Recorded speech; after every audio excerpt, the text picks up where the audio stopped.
So welcome back to my channel again, Mr. Coin Hunter TV.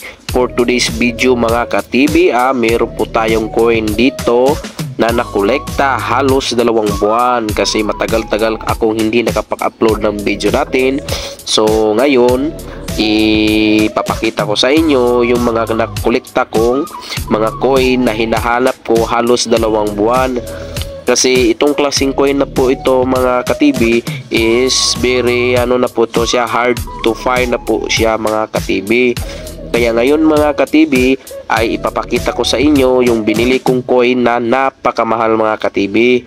Nang dahil sa gusto nating mapasa atin ang coin na ito ay ibinili po natin siya ng mahal. Sasabihin ko na lang mamaya mga ka-TV kung magkano yung bili ko dito.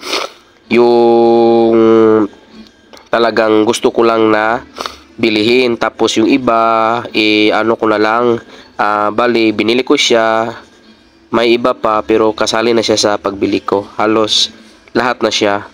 So ilan lang to mga ka-TV pero napakamahal po nito mga ka-TV. Mga ka-TV, ito po yung sinasabi ko na hinanap kong mga coin halos 2 buwan. Yan mga ka-TV tingnan nyo mga ka-TV. Isa po dito mga ka-TV na napakamahal mga ka-TV. Kaya po ito hinanap mga ka-TV nang dahil sa aking kaibigan na pinapahanap sa akin dahil gusto niyang bilhin ng mahal. Kaya ako mga ka-TV, hinanap ko talaga itong mga coin na po ito mga ka-TV nang dahil sa gusto natin na makapagbili nito. So ito na mga ka-TV, umpisahan natin dito mga ka-TV sa una kong coin na ipapakita sa inyo mga ka-TV. Ito po yun mga ka-TV. Ito po yung mga kasamahan na binili ko. Lahatan na po ito mga ka-TV. 1970 In God We Trust. Ito po siya mga ka-TV. Meron po siyang isa gilid mga ka-TV at saka meron po din dito mga ka-TV double mint mark ka-TV, yan dalawa. So swerte po natin mga ka-TV dahil nakahanap tayo nito at pwede natin tong gamitin pa mga ka-TV sa mga natin mga ka-TV. Yan mga ka-TV, Monticello 5 cents mga ka-TV. Ito mga ka-TV, mahal po ito mga ka-TV dahil gusto rin nating mabili ito, binili po natin siya mga ka-TV. At saka pero ito po yung mga ka-TV, ito po yung gusto kong bilihin talaga mga ka-TV ng mahal mga ka-TV dahil nung last video ko, nakalawang video na ito po yung hinahanap kong coin mga ka-TV na wala pong nakapagbigay sa akin. Kung meron ba nito, maraming nag-PM sa akin na ganitong coin ang gusto kong bilihin. Hindi yung meron sila na hindi ko kailangan, yung kailangan ko lang mga ka-TV pag may mag-message sila sa akin tapos meron silang coin tapos sinasabi ko na sa kanila na nagsisend ako ng picture nga kung meron ka nitong klaseng coin na to, ito yung binibili kong coin. Yun mga ka-TV, ito po yung sinasabi ko sa inyo mga ka-TV na binili ko siya mga ka-TV. Talagang mahal talaga siya ka-TV kasi napakahirap po nito mga ka-TV. Ito po siya mga ka-TV. Yan mga ka-TV. Itong klaseng coin na po ito mga ka-TV, Monticello 5 cent. Ang hinahanap ko mga ka-TV, yung merong yan mga ka-TV, yung merong is sa ibabaw ng building. Ang ibig sabihin yan mga ka-TV is San Francisco made po siya mga ka-TV. Ito po yung hinahanap kong coin mga ka-TV. At saka yung iba dito mga ka-TV na mga silver coin po ito mga ka-TV. Kasamahan po niya ito mga ka-TV. Meron din dito mga ka-TV. Yan mga ka-TV. Hindi pa natin yung nasa likod niya mga ka-TV. Monticello D. Yan, Monticello D. Merong D dito mga ka-TV. Yung isa is saka dito Monticello P. Yan mga ka-TV. At saka dito Monticello D 5 cents. At saka dito mga ka-TV, ito po yung United States of America, $1/4 po to mga ka-TV. Kasama ko po ito mga ka-TV, binili. Yan. Tsaka ito. Tsaka ito. Pero ang pinakamahal nito mga ka-TV, ito mga ka-TV. Yung bili ko dito mga ka-TV, umabot ng 25k mga ka-TV. Lahatan po ito mga ka-TV yan. Yang lahat ng yan mga ka-TV, binili ko siya mga ka-TV, lahatan mga ka-TV. Dahil swerte natin mga ka-TV, dahil nakakita tayo mga ka-TV. Halos dalawang buwan ako hindi nakapag-upload ng coin mga ka-TV, dahil sa hinanap ko talaga tong mga coin na po ito. Dahil sa merong nag-ano sa atin na gusto mag-ano sa kanyang coin, na inano ko na sa kanya kung meron ba siya ganitong klaseng coin. At saka nakachamba tayo mga ka-TV. Meron mga ka-TV yan, oh. Yan ang hinahanap ko mga ka-TV. Medyo ano na talaga mga ka-TV, oh, yung hitsura. Hindi na siya masyadong maano mga ka-TV,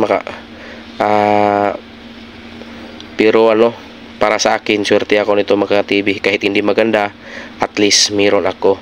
Depende na sa kung ano yung sa buyer ko na bibili dito mga ka-TV. Importante nakakita ako. Tsaka depende na sa amin kung anong magkapagsunduan namin kung presyo nito mga ka-TV. Dahil para sa akin mga ka-TV, hindi ako talaga nagbabayan sale mga ka-TV. Pero dahil sa ano tayo, gusto na nating kumita, naprosige ako na magbenta sa kanya ng coin na ipinapahanap niya, tapos bilhin niya. Dahil kabago-bago pa lang natin mga ka-TV. So maraming salamat mga ka-TV sa mga subscriber ko, sa lahat na makapanood nito mga ka-TV. Maraming salamat sa inyo mga ka-TV. Huwag niyong kalimutan mga ka-TV na mag-subscribe sa akin. Importante sa atin mga ka-TV na honest po tayo mga ka-TV sa ginagawa po natin mga ka-TV. Kasi mga ka-TV, mayroon talagang mga tao na nagbibinta ng mga ganyan na anong klaseng coin yun ganito yata yun na raw 250,000 yung bili daw ko sa sa EB daw. Pero price yun sa kanila, depende. Pero para sa akin, parang hindi naman ganun klase yung coin na inano natin ng na sobrang mahal naman nun. Tsaka wala akong masasabi doon, mawala no comment ako. Kasi yung para sa akin, yung sa akin lang dito mga ka-TV, na inaano ko lang dito sa coin na pinapakita ko sa inyo. Kasi talagang hinanap ko to. Ngayon ko lang na to talaga mga ka-TV na nakapag-upload ulit mga ka-TV, nang dahil sa medyo busy rin ako sa aking trabaho. Kasi ako mga ka-TV, pupunta rin ako sa mga ibang lugar mga ka-TV, tapos sabay mangulikta ng mga coin. Kung merong magbigay na okay, pag wala na okay rin, wala, never mind, continue the game mga ka-TV. So yun lang mga ka-TV, na sa susunod nating video mga ka-TV na meron pong sa atin na nakapag-message sa akin na mag-meet up daw kami, pero dito lang din sa amin, kasi hindi ako pumupunta ng na sa malayo mga ka-TV. Dito lang din sa amin, kasi dito lagi kasi sa amin mga ka-TV, marami dito mga ka-TV, pero lang to mga ka-TV, silence lang dito mga ka-TV. Kasi yung pagkakaalam sa iba na Meron bang ganyang lugar? Kasi ito mga ka-TV, dito sa Hingoog City, ako dito po ako nakatira sa Hingoog City mga ka-TV. G-I-N-G-O-O-G C-I-T-Y, Hingoog City mga ka-TV. Kung gusto nyong bumisita dito mga ka-TV sa Hingoog City mga ka-TV, napakaganda mga ka-TV. Kung gusto nyong pumunta sa mga lugar na malalamig mga ka-TV, na pwede kayo dito mga ka-TV. So for today's video mga ka-TV, hanggang dito na lang ako mga ka-TV. Sa sunod nating pagkikita mga ka-TV, bye bye mga ka-TV, goodbye.